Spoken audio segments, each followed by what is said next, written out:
Welcome to the Recruitment Roundtable in Long-Term Care, where our team of savvy recruiters from an executive search firm spills the beans on the ins and outs of hiring in long-term care. Join us for candid conversations, industry insights, and a touch of humor as we explore the fascinating world of long-term care recruitment. Get ready for real talk, practical advice, and a few laughs along the way. We are three recruiters from Full Spectrum Search Group, an executive search firm highly niched in the long-term care recruiting space.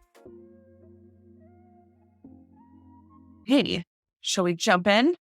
Welcome to another episode of the Recruitment Roundtable. Today we have Katie Churchill and Josh Moore. that is not able to be with us today, dealing with internet issues. Yes, at the Fun office. stuff. Fun stuff, technology.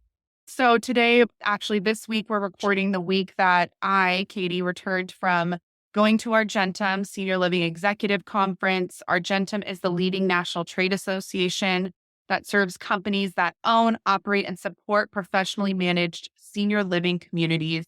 There's a lot of fun stuff happening with Argentum, a lot of it being about workforce, public policy, women in leadership, and just a whole lot of fun things. So if you haven't heard of Argentum, please go and visit their website to learn more about them and all the fun things they're doing in senior living for us. But today I wanted to pick Josh's brain a little bit about, as we are seeing it, we talk to candidates every day about what is really kind of what our candidates are wanting, which we hear it all the time, which is remote. Yes, remote work. Flexibility. And that was, oddly enough, what I spoke about with Amy Silva Maglahays and Lacey Jungman and Paul Barlow at Argentum last week. And so I really wanted to kind of bring that in and talk more about kind of what Josh is hearing from home health and hospice candidates, what I'm hearing from senior living candidates, and how we can hopefully, I guess, bridge that gap. Excellent. Okay, cool. So Josh, I mean, you hear it a lot, right? As staffing is changing in home health and hospice intensely, I would say. So you're hearing it a lot of candidates like, I want remote work. Well, you and I both know remote work doesn't have to be flexibility. Really, it's kind of that conversation about how we can be flexible to either maybe offer a little bit of remote or just be flexible with their life in general. So I guess explain to me the trend you're hearing. Sure. So there's been a huge shift post-COVID where people's schedules have not really returned to what they were in 2019. So the demand of, working parents, and when they have to pick up their kids from schools, hours that daycares are working, there's just a big shift as far as what people are needing and what they have to be present for. Everyone has a multifaceted life, and people are wanting more time with their family, and they're wanting just to be available, not necessarily to be not working, but to be working from home or to have some flexibility as far as what that would look like. So, I mean, we're talking literally to, dozens if not hundreds of candidates on a daily basis. And one of the things that we will typically get for someone that is passing on the roles that we're offering is, well, let me know if you have any hybrid or remote. I'm really only interested in something that's going to be a hybrid or remote role. And what I'll tell candidates is that, we don't really get a whole lot of roles recruitment wise for a remote, because those are usually used for internal staff or retention. And that's not something that all of our clients are necessarily aware of as far as how you can use that to increase retention, how you can use that to incentivize. So there is still a gap in candidates that we will present to clients that, as they're, continuing the conversation, sometimes it'll come up, well, I have to be able to, leave by 3 p.m. on Tuesdays and Thursdays, but, happy to continue working. I just can't be in the office at that time. And that's a deal breaker for a lot of our clients. But the problem that we're facing is that there are major shifts in the economy. There's major shifts in as far as how CMS guidelines are changing, how Medicare is paying out for home health and hospice. A lot of our clients are having to tighten the belt. And so they're wanting to get candidates more so at a deal, but at the same time, they're really being stringent a lot of times in what that work schedule has to look like. And, being accountable to being in the office 8 to 5, be the first to get there, be the last to leave if you're in a leadership position. And that's not really incentivizing anyone to be able to make a change. Is that something you're seeing similarly in assisted living? Yeah. I mean, and I love what you said about, I just need to leave at 3. Daycare is closed at 3 p.m. on Tuesdays and Thursdays. My partner's got the other 3 days, but I just need this little bit of flexibility here. And it's mind boggling to me. Is it boggling or bottling? Boggling, I think. With a G? Boggling? Yeah. Okay. Boggling, yeah. And it's mind boggling to me how you have this talented individual who wants to work there. It's just they're kind of asking for a little bit of give and take, essentially. And you're just going to pass on that talent. Like some other operator is going to go, I'll be flexible with you. And so I'm just curious how much talent really the whole long-term care industry might be missing out on if we're not kind of being a little bit flexible. But yeah, we hear it all the time. I mean, unfortunately, or fortunately, I should say, senior living in long-term care is a 24/7 business operation. But how do we then accommodate those that can't give us 24/7 work, right? And we wouldn't want to. That's how you get burnout. That's how you get people angry and quitting and just, it's not good. So I think it's like a shift of focusing on the associate or employee or team members' personal well-being of what they can do for the time in their life. I mean, last year, I think it was, or the year before, our daycare was like, hey, we're still going to do COVID hours. So you have to get your kids by 2:30. And I'm like, how am I going to do that? Like, Yeah. oh, bummer, and then they finally increased it to 3:30, 4 o'clock. And I'm like, thank God, that extra hour and a half was great. But, it is true that we are starting to get back to, at least with childcare, and you and I both know this, that we're starting to get back to what we were in 2019. But I think that there's a bigger support to, and like remove the word remote from it. How can we do flexible work schedules for our team members? Yeah. Yeah, that makes sense. And I think the harder thing too is to convince, not just on the client side, but to convince the candidates or employees that they can't do it. Because, everybody kind of saw behind the curtain during pandemic, and patients still got care and, reports still got done, meetings still happened. It was just remote. And so no one wants to return back, obviously, to being, full-time, remote as we were then. But at the same time, I think there is, it's a little bit harder to swallow whenever companies are like, no, there's no opportunity for a hybrid remote schedule or flexible schedule as far as being in office. No one's saying flexible as far as the number of hours you're working. Everyone still needs to, work at least a 40-hour work week, if not more. And everyone, I think, is still intending on doing that. But just doing it in office is becoming more and more of a difficult sell for candidates that are really qualified, that are really seasoned, that would be a great culture fit, that would be great leaders for a lot of our clients, that, pay is almost secondary to what the flexibility of the schedule is. And if that's not something that you're able to be flexible on, you're really eliminating a good portion of the talent pool. Yeah. Yeah, I would agree completely. And I think too, even then to me, it's the associate is whole encompassing, right? Do you know them? Do you know their kids? Do you know their spouse? Do you know if they're dog mom or dad? Do you know like what they like to do on the weekend? Like, I think it's shifting almost of getting to know your team members in a different light to then be able to work with them on what would match best for their life. In my opinion, right?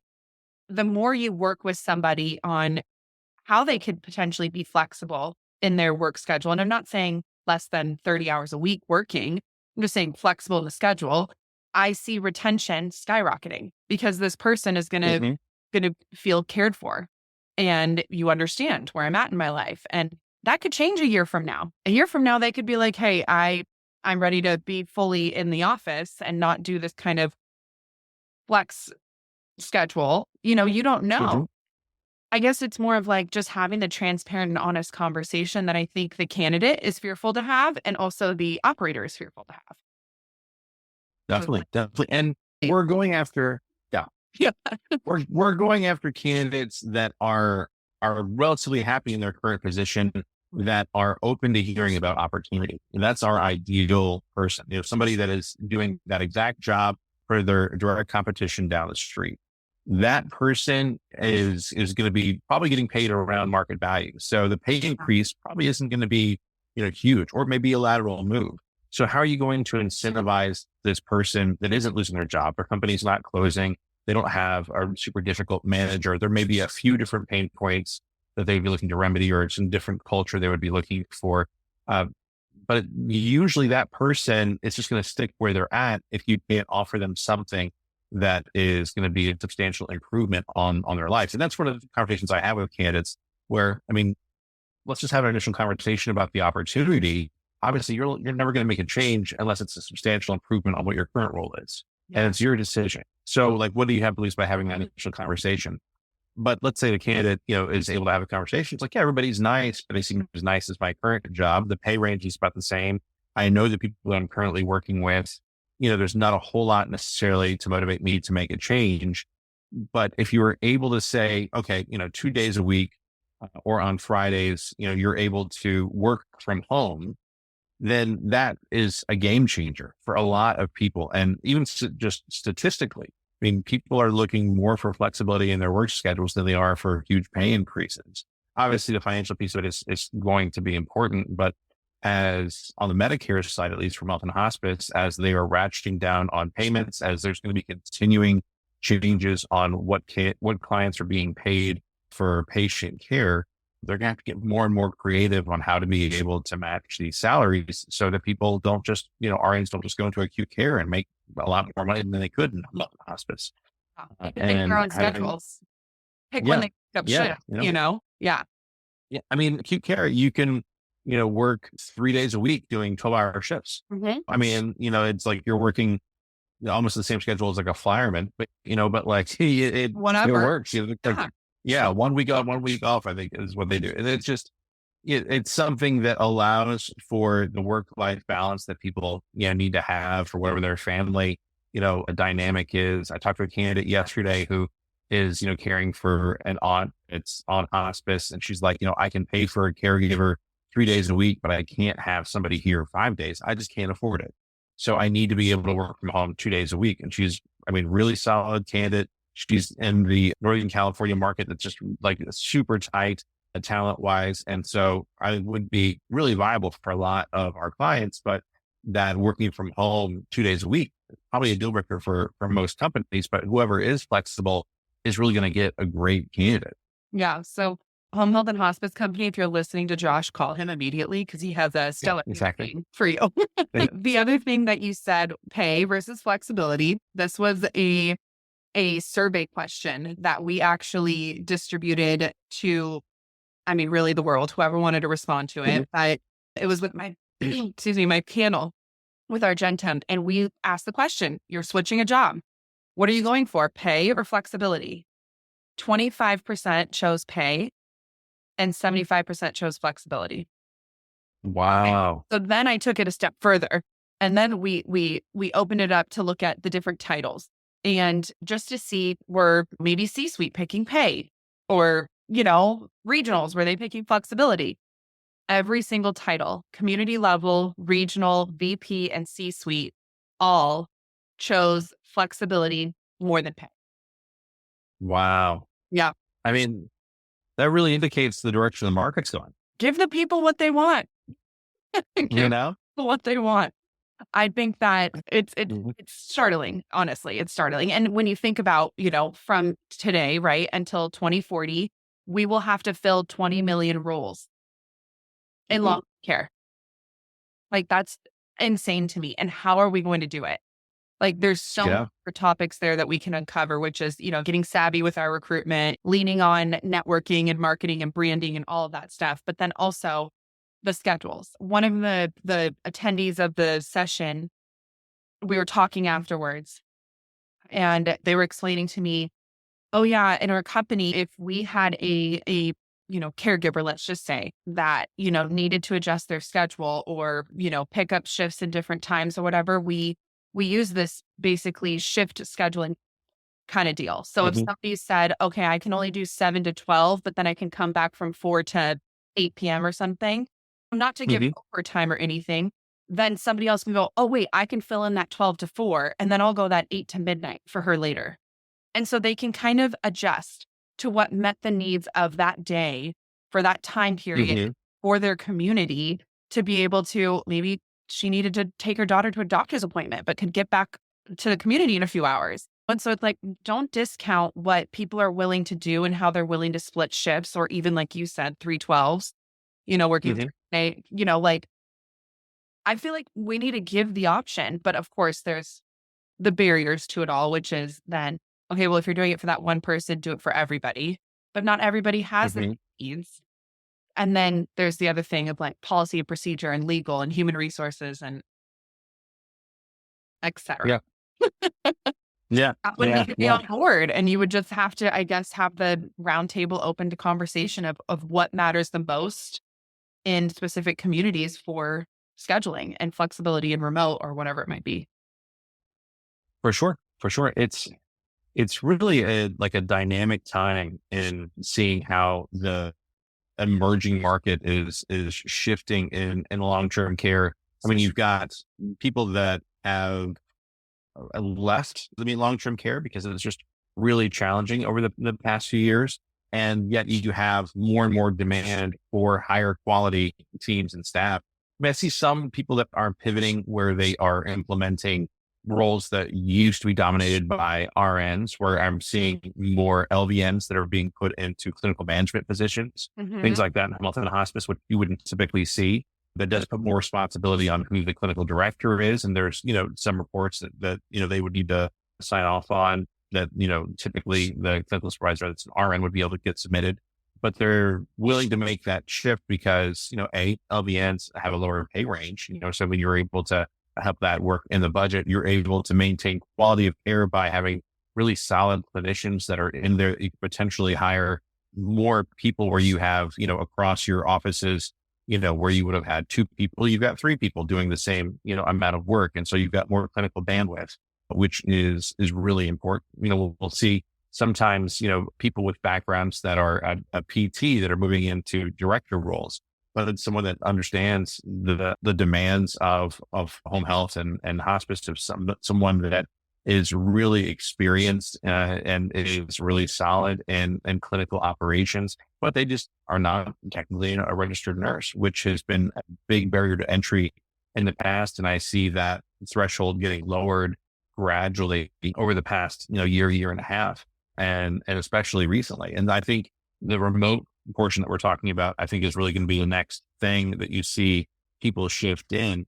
And like we were saying, it's been used for retention, but at the same time, if you're able to offer that to someone you're trying to attract to a role, you can potentially save a little bit of money if for someone that is, willing to take, a lateral move or even a step back and pay if they have flexibility in this opportunity and they don't have it in their current role. And that can create, more work-life balance or more flexibility with their kids. I mean, I can't tell you how many solid candidates that I've had that have had to pass on roles either through the interview process or without even being submitted, just based on schedule, because their current position, it doesn't have room for growth. It doesn't pay them what they want to be paid, but it gives them flexibility. And, that's something that For if you that, were they will able stay. to, yeah, for that, they'll stay, Yeah. for sure. What you were just talking about, how home health and hospice is shifting, not so much in obviously the excellent care that they're providing, but more so the licensure, RN versus hmm LVN or LPN. We're also seeing that in states like Washington, where you need an RN delegation license hmm for communities. And so we're seeing more communities being able to hire an LVN and then have somebody as like a regional nurse delegator or, a regional director of care, whatever it might be, as the RN license to provide the delegation to the community. And so we're seeing that shift a lot more, just like you are too. And I think it's hmm interesting because, we talk to LVN and LPNs all day long, and their clinical knowledge and their vast of clinical knowledge is so extremely high. And I agree that it's the registered nurses are going to hospitals for that flexibility, the 312s, but every other hmm week, per diem, whatever it might be, because their pay is so much higher and they get that flexibility. Whereas then you go into long-term care, pay could be there, but flexibility maybe not yet. It's interesting. It is Yeah. interesting. I like the entire idea about it too. Giving people the kind of also that the candidates that promotion of responsibilities as well. For sure, for sure. And I think you see the movement across the board. I mean, I know in skilled nursing facilities, there are a lot more LVN MDS coordinators, than there used to be. You still have the director of nursing that's going to have to sign off, on that paperwork, because you have to have an RN to be able to do it. But people are getting more creative, to say this work has got to get done. Let's find somebody that's within our pay range to be able to do it. And how can we creatively make that work? And I don't think it has to come at the cost of care or the cost of, Right. having a quality clinician. There's just some, really solid nurses out there that are LVNs that I think, or LPNs that are very qualified to be able to hold a lot of these positions and have a lot to, add to the conversation. But it does seem like the direction the industry is heading. I mean, you have the an increase in the retirement population and baby boomers that are, aging into long-term care that is got to be met. And right now, there's not the staff to be able to support what that need is going to look like for the next 5 or 10 years. And so we've got to start incentivizing people to be able to join the teams to be able to stay afloat. And a lot of, I think, companies that aren't shifting, you see a lot of them getting acquired, regional sized players that aren't able to stay afloat because they, are struggling to make those pivots. And then you have a national company that's coming in. I see that a ton in Home Health and Hospice. I'm sure you see that in assisted living as well, where different private equities or whoever it is, are coming in because they're able to think outside of the box potentially a little bit more so, where they have the financial resources to be able to, float as they're kind of getting things sorted out, where regional size operators may not have that, war chest of cash. Right. Yeah. I mean, I guess, senior living, skilled nursing, you see it more with the REITs, right? And I'm Mhm. sure for home health and hospice, it's probably more PE backed, right? Mhm. Equity backed. Yeah. Yeah. Yeah. I mean, yeah, because maybe smaller firms or smaller communities don't have the financial infrastructure of what a large REIT or PE might have to be able to do those. Yeah. Yeah. It will be interesting to see recruiting as it goes on the next 5-10 years for boomers coming into communities and living in communities, or at least using, services like home health and hospice.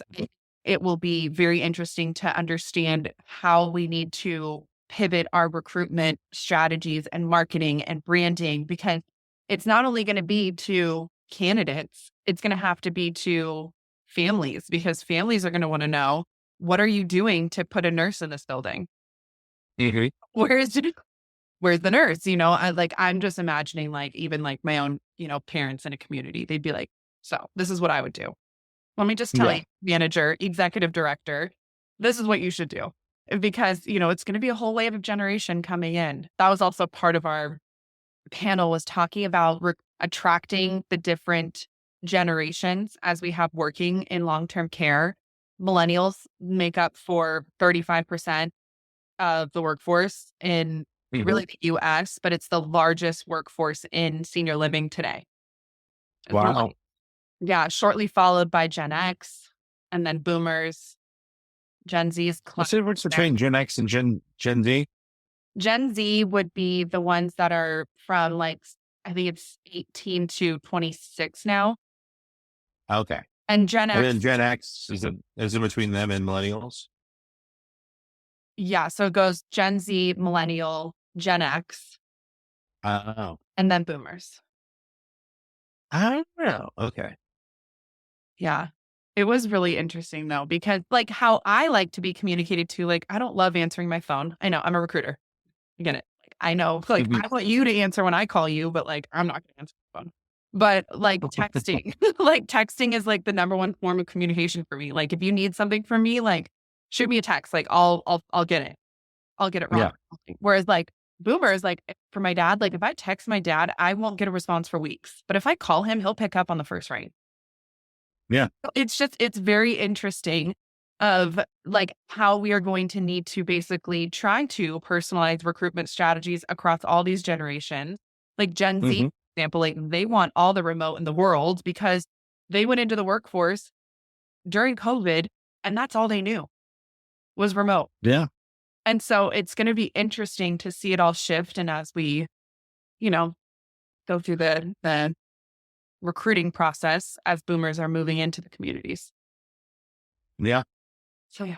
Yeah. I mean, I have conversations with leaders that are just making such hard pushes to have everyone in the office, from an 8 to 5 schedule, Monday through Friday. And I understand the appeal of it, but just in a practical sense, being able to have really qualified people that are turnkey solutions for that job that are not going to need, a huge runway for training, that are the right culture fit, that are within, the right budget, and everybody's trying to, be able to be more mindful of their budgets and ratchet down a bit. So the schedule, I think, is probably the thing that we're going to see some of the bigger shifts in and flexibility. And I think being ahead of that curve as an operator is going to serve you really well in being able to retain and hire on qualified, solid, seasoned candidates that are looking for that kind of flexibility. And people that are really holding to that 9 to 5, a Monday through Friday, or 8 to 5 schedule, I think are going to be kind of, chasing the caboose, of the way the market's shifting, and going to kind of some of the leftovers that have been picked over as far as staffing and trying to get crucial roles filled, and, having just subpar candidates, whether they're working in the office or working from home, I mean, they're not going to be doing great work, no matter where that email is getting sent from, Yeah. It's almost quality over quantity. Like quality of candidate versus quantity of hours in office, Yeah. I mean, I never go to the office. Neither do you. Look at us. That's true. Yeah. I might be biased. I might be. That's true. That's true. I mean, I guess it would be a very long flight for you to get to the actual one of the That's two true, offices. Yeah. The other thing too is the job boards. They all say they give 2 options: remote, hybrid. Okay. So if you're a job board person, insert any job board name there is out there. What if we change it to say flexible schedule?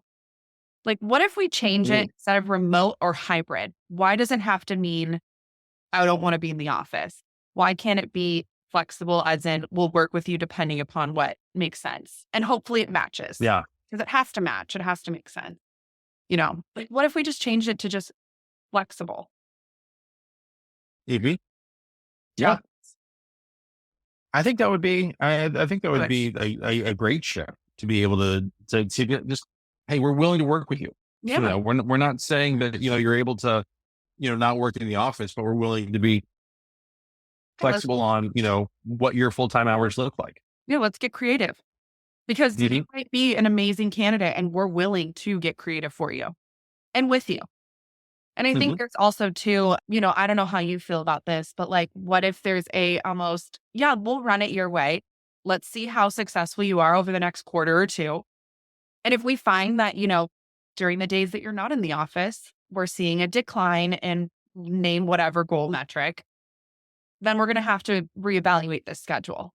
Like, what if there's even a conversation like that of let's just see how it goes, Yeah, I remember reading in that 4-hour work week, that was one of the things about moving into, working remotely and how to incentivize your company to consider it. I mean, that's one of the things that they talk about is make sure the work that you're doing from home is stellar and outstanding and, beyond repute. And so there isn't anything that can be said about the quality or quantity of work that's being done with you working from home. I would say that and being able to have a upfront conversation, being transparent, say, hey, we're really open to it, but we are really going to pay attention to the quality of work that's being done to make sure that there isn't anything that's suffering. I mean, I think that, a lot of candidates are willing to take that challenge on and feel confident that they're going to be able to get as much done, if not more. And the truth is, a lot of people are already working from home. They just still want to have to be tied to their desk at the office until 5 p.m. I mean, they're still going to be, working, from 6 to 8, a lot of days. I mean, checking it's just like emails, responding, whatever. Yeah. Yeah. I mean, working through your charting or getting caught up on whatever you have to do. I mean, we're all, needing to do that out of necessity. So why not allow those people to be able to do that from home earlier in the day or having a little bit of a later start in the office with the understanding that, all that work has to get done regardless. That's the definition of a salaried employee is, you've got, you're going to get paid this much to get this work done. Well, why does it have to be, 8 to 5 in the office? So not to keep harping the same thing, but yeah. Real. I feel like now we're like, I hate the saying, but beating the dead horse. Yeah, exactly. Come on, right? I hate that. Yeah, no, I agree. I mean, I save most of my busy work for after 7:45 p.m., 8 o'clock at night. Like that's when it's like the tasks that like have zero value to like making me super productive, you know, 8 a.m. to 5 p.m. Like I will save that for later because of, like I need to be on the phones. So like I can't be on the phones at 8 p.m. That would be rude, but so it's like kind of like making it make sense for the day for you to be productive. Amy was talking about one thing during the panel, and she was saying like people will give you high output and become an extremely high performer if you give them the like runway and the leadway to be able to do so. And that could mean being flexible. So it's like, don't discount how productive and how much the output could be from individuals, because you never know unless you give them a little bit of flexibility, what they can do with that. And then they might be a regional in a year, who knows? Or, have a promotional opportunity. So I thought that was interesting. Yeah, I agree with that 100%.